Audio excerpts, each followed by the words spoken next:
శ్రీ గురుభ్యో నమః. శ్రీమాత్రే నమః. మా భక్తి టీవీని ప్రోత్సహిస్తున్నటువంటి మా ప్రేక్షకులందరికీ ధన్యవాదాలు తెలియజేస్తూ 15 డిసెంబర్ 2024 నుంచి 21 డిసెంబర్ 2024 వరకు గల కాలానికి రాశి ఫలితాలు ఎలా ఉన్నాయో తెలియజెప్పుకుందాము. ముందుగా గ్రహస్థితులు. వృషభంలో గురు చంద్రులు, అలాగే కర్కాటకంలో కుజుడు, కన్యలో కేతువు, వృశ్చికంలో రవి బుధులు, మకర రాశిలో శుక్రాచార్యుల వారు ఉన్నారు, కుంభరాశిలో శని గారు ఉన్నారు, అలాగే రాహు వచ్చేసి మీన రాశిలో ఉన్నారు. ఇక వారాంతానికి వచ్చేటప్పటికి చంద్రుని యొక్క స్థితి సింహరాశిలోకి వచ్చి ఉన్నది, రవి గారి యొక్క స్థితి ధనస్సు రాశిలోకి మారి ఉన్నది. గ్రహస్థితులు ఈ విధంగా ఉండగా గ్రహ సమ్మేళనాలలోని ముఖ్య అంశాలు ఏమిటి అంటే గురు చంద్రుల కలయిక మనకి చక్కనే గజకేసరి యోగాన్ని సూచిస్తూ ఉన్నది. పైగా చంద్రుడు ఉచ్చలో కూడా ఉన్నారు. చాలా అద్భుతమైన స్థితి ఇది. రాశి చక్రంలో గురు చంద్రుల కలయిక గాని లేదా దృష్టులు కానీ గురు కేంద్రాలలో ఒకరినొకరు కేంద్రాలలో ఉన్నట్లయితే, ఎవరెవరి జన్మరాశిలో అయినా ఈ రకమైన గ్రహస్థితి ఉన్నట్లయితే వారికి చాలా అద్భుతమైనటువంటి మానసిక శాంతి, పరువు ప్రతిష్టలు పెరగడము, అలాగే సంఘంలో గౌరవ మర్యాదలు పెరగడము, మంచి దైవానుగ్రహ కలగడము, ఇవన్నీ కూడా చాలా చాలా బాగుంటాయి అని చెప్పి చెప్పవచ్చు. అంతటి అద్భుత కలయిక గురు చంద్రులది. అలాగే రవి బుధులు, బుధ ఆదిత్య యోగం జరుగుతూ ఉన్నది.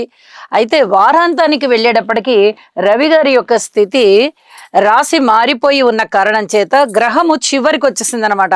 అంటే వృద్ధ గ్రహం అయినటువంటి కారణం చేత ఇక్కడ ఫలితాలు కొంచెం తక్కువగా ఉండేటటువంటి అవకాశం ఉంటుంది. ఆ రవి బుధుల యొక్క కలయిక కొంచెం ఈ వృద్ధ గ్రహం అవ్వడం చేత రవి గ్రహము కొంచెం ఫలితాలు పలచబడుతున్నాయి అని చెప్పి తెలియజెప్పచ్చు. అయినప్పటికీ కూడా కొంత ఎఫెక్టివ్గా ఉంటుంది. జన్మజాతకంలో కూడా ఇదే గ్రహస్థితులు ఉన్నవారికి ఈ రకమైన గ్రహస్థితి ఉన్నప్పుడు బంధువర్గం యొక్క ఆప్యాయత ఆదరణలు చాలా చాలా ఎక్కువగా ఉంటుంది. ధన ఆదాయం కూడా చాలా ఎక్కువగా ఉంటుంది. పైగా గురు చంద్రుల యొక్క కలయిక జరుగుతూ వారి ఇద్దరి దృష్టి కూడా రవి బుధుల మీద పడుతుంది. ఇది చాలా అద్భుతమైనటువంటి గ్రహస్థితిగా మనము చెప్పుకోవచ్చు. రెండు గ్రహాలు ఒక రాశిలో ఉన్నప్పుడు వారి పరస్పర దృష్టి విశేషాల చేత ఈ 4 గ్రహాలు కూడా చాలా అద్భుతంగా యాక్టివేట్ అవుతూ ఉంటాయి. కాబట్టి ఈ కలయిక, ఈ దృష్టులు కూడా చాలా అద్భుతమైన ఫలితాలు ఇస్తూ ఉంటాయి. అవి ఎవరెవరికి ఇస్తాయి అనేది మనము ఈ రాశి ఫలితాలు చెప్పుకునేటప్పుడు, ఒక్కొక్క రాశికి తెలియచెప్పుకునేటప్పుడు అది కూడా తెలియచెప్పుకుందాము. ఇక దృష్టుల విషయానికి వస్తే కుజుని యొక్క దృష్టి శుక్రాచార్యుల వారి మీద, శుక్రుని యొక్క దృష్టి కుజుని మీద పడుతూ ఉన్నది. ఇది కొంచెం విపరీతమైన ధోరణిలోకి వెళ్తుంది. అంటే ఏదైనా అసాధ్యమైనటువంటి విషయాలని కూడా సుసాధ్యం చేసుకోగలిగేటటువంటి స్థితికి వీరు వెళ్తారు. అది ముఖ్యంగా ప్రేమ విషయాలలో ఇది కొంచెం విపరీత ధోరణులకు దారి తీస్తుంది. కాబట్టి జాగ్రత్తగా ఉండాల్సిన పరిస్థితి ఉంటుంది. అలాగే కుజుని యొక్క 8వ దృష్టి శనిగారి మీద ఉన్న కారణం చేత కూడా ఈ పట్టుదల ఎక్కువగా ఉండడం కానీ, రవాణా విషయాలలో, ఏదైనా ట్రాన్స్పోర్టేషన్ విషయాలలో కానీ, లేదా ప్రయాణాల విషయాలలో కానీ అతి జాగ్రత్తగా ఉండాలి. అలాగే కోర్టు సమస్యలు, ఆస్తి తగాదాలు, ఇట్లాంటి వాటి అన్నిటికీ కూడా ఈ కుజుని యొక్క దృష్టి శనిగారి మీద ఉండడం వల్ల కొద్దిగా ఆ విషయాలు సతాయిస్తూ ఉంటాయి. వీలైనంత వరకు వాయిదా వేసుకోవాల్సిందిగా కూడా సూచన చేస్తున్నాను. ఇక శనిగారి యొక్క దశమ దృష్టి రవి బుధుల మీద పడుతూ ఉన్న కారణం చేత ఈ చర్మానికి సంబంధించినటువంటి వ్యాధులు ఉండడానికి అవకాశాలు ఉన్నాయి. కాబట్టి కొంచెం ఇటువంటి చర్మ వ్యాధులు కానీ, ఈ అనారోగ్యాలు కానీ ఏమన్నా ఉన్నవారు కొద్దిగా ఔషధ సేవ చేసుకోవాల్సిందిగా సూచన చేస్తున్నాను. అలాగే మెడికల్ పరంగా కొత్త విషయాలని కనుగొనడం ద్వారా కూడా చాలా బాగుంటుంది అని చెప్పి తెలియచేస్తూ ఉన్నాను. ఇక కుజ శని స్తోత్ర పారాయణలు ప్రతి వారు కూడా రాశితో సంబంధం లేకుండా ప్రతి నక్షత్రం వారు కూడా అవి చదువుకోవాల్సిందిగా మరీ సూచన చేస్తూ ఇప్పుడు రాసుల్లోకి వెళ్దాము. కుంభరాశి వారికి 15 డిసెంబర్ నుంచి 21 డిసెంబర్ వరకు గల కాలానికి 3 గ్రహాల యొక్క ఉనికి మాత్రమే బాగుంది.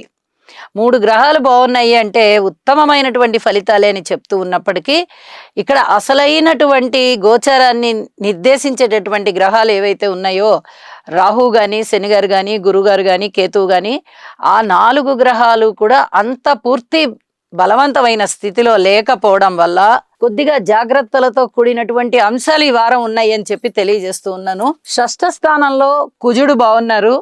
అలాగే దశమ స్థానంలో రవి గారు బాగున్నారు. ద్వాదశంలో శుక్రాచార్యుల వారు బాగున్నారు. విలువైన ఆభరణాలని కొనుగోలు చేస్తారు. కొనుగోలు చేసినటువంటి ఆ డాక్యుమెంట్స్ని కానీ ఆభరణాలని కానీ చాలా జాగ్రత్తగా భద్రపరచండి. అవి చెయ్యి జారే అవకాశం ఉంది. ఇక్కడ అది చెప్పదగ్గ అంశము, జాగ్రత్తలు తీసుకోవాల్సిన అంశంగా తెలియజెప్తూ ఉన్నాను. అలాగే ఉద్యోగ రీత్యా ఉన్నతమైన స్థితి ఉంటుంది. పై అధికారుల యొక్క ప్రశంసలు ఉంటాయి. ఇది మీ మానసిక ఆనందానికి కారణమవుతుంది. అలాగే ఏదైనా రుణాలు కావాలి అంటే రుణాలు దొరుకుతాయి. ఆరోగ్య విషయంలో మటుకు జాగ్రత్తగా ఉండవలసినటువంటి పరిస్థితి చాలా స్పష్టంగా కనిపిస్తుంది. ముఖ్యంగా చర్మ వ్యాధుల విషయంలో ఈసరికే చర్మ వ్యాధులు ఉన్న వారిని కొంచెం బాధిస్తాయి. ఔషధ సేవ అవసరం. అలాగే ఆస్తుల మధ్య వ్యవహారాలు తగాదాలకి దారితీసేటట్టుగా ఉంటాయి. ఈ విషయంలో జాగ్రత్తగా ఉండాలి. ఏలినాటి శని జరుగుతూ ఉన్న కారణం చేత అక్కడ కుజబలము, ఇక్కడ శనిగారి బలము, ఇక్కడ గురువుగారి బలము, ఏ బలము లేని కారణం చేత దుఃఖాలకి కలహాలకి ఇక్కడ కారణమవుతూ ఉన్నది అని చెప్పి తెలియజేస్తూ ఉన్నాను. కొంత పీడ అని కూడా అనుకుంటారు మీరు. ఇదంతా ఏదో పీడ, నరదృష్టి కలిగింది, అందుకనే అందరూ ఇలాగ కుటుంబంలో ఐకమత్యం లేకుండా ఉన్నారు అని అనుకుంటారు. మీ పెద్దలు ఇదే మాట భావిస్తారు. అయితే అది కూడా ఒక కారణం అవుతుంది. ఎందుకంటే గ్రహస్థితులు అనుకూలంగా లేనప్పుడు ఒకళ్ళకొకళ్ళు వ్యతిరేకంగా కనిపిస్తారు. కాబట్టి ఇదేదో దిష్టి తగిలిన బాపతేనో, అందుకనే ఏ మనిషి గిట్టట్లేదు అనే ఆలోచనలు రావడం చాలా సహజం. అయితే పెద్దవారు ఏం చెప్తారో అది విని కొంత ఓర్పుగా ఉండవలసినటువంటి కాలం అని చెప్పి చాలా స్పష్టంగా తెలియజేస్తూ ఉన్నాను. కుటుంబంలో ఐకమత్యం కనబడడం లేదు, అన్నదమ్ముల సహాయ సహకార కనబడడం లేదు, మాతృవర్గ రీత్యా కూడా కొన్ని కలహాలే కనబడుతున్నాయి, సహాయ సహకారాలు కనబడడం లేదు. అలాగే మీ మాతృమూర్తి గారు లేదా మాతృవర్గం వారు కాస్త నలిగిపోయే పరిస్థితి కనిపిస్తోంది. ఇదేంటి చెప్పినా వినట్లేదు, వీళ్ళు వినట్లేదు, వాళ్ళు వినట్లేదు, మనం ఏం చేయాలి అని తలపట్టుకుంటారు. వాళ్ళని బాధించొద్దు. సంతాన రీత్యా ఓర్పు కలిగి ఉండండి. ఆరోగ్య రీత్యా కూడా ఔషధ సేవ చెయ్యండి.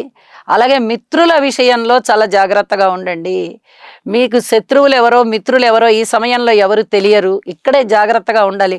ఓర్పు కలిగి ఉంటే అన్ని కాలానుగుణంగా బయటపడతాయని చెప్పి తెలియజేస్తున్నాను. వివాహాది శుభకార్యాలు కూడా అంతంత మాత్రంగానే కుదురుతాయి. ఆలస్యం అవడానికి అవకాశం ఉంది. రాజకీయ నాయకుల పట్ల కూడా జాగ్రత్తగా ఉండండి.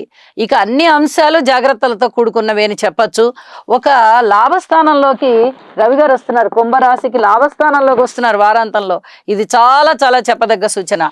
అలాగే కుంభరాశికి సప్తమ స్థానంలోకి చంద్రుడు వస్తున్నారు. పబ్లిక్ రిలేషన్ పెరుగుతోంది, లాభాలు పెరుగుతున్నాయి, మీ మాటకి విలువ పెరుగుతోంది, పరపతి పెరుగుతోంది. వార ప్రారంభంలో ఎంత తలకాయ నొప్పి అనుభవిస్తున్నారో వారాంతంలోకి వచ్చేటప్పటికి అద్భుతమైన స్థితులు మారి ఉన్న రీత్యా కాస్త మానసికమైన ప్రశాంతత ఏర్పడి పనులు ముందరికి వెళ్తున్నాయి అని చెప్పి సూచన చేస్తున్నాను. ఇక శని గారికి ఒకసారి తైలాభిషేకం చేయండి, నవగ్రహ స్తోత్ర పారాయణాలు చేయండి. చక్కటి అభివృద్ధి పదం వైపు మీరు ఉంటారు అని చెప్పి సూచన చేస్తూ శుభం.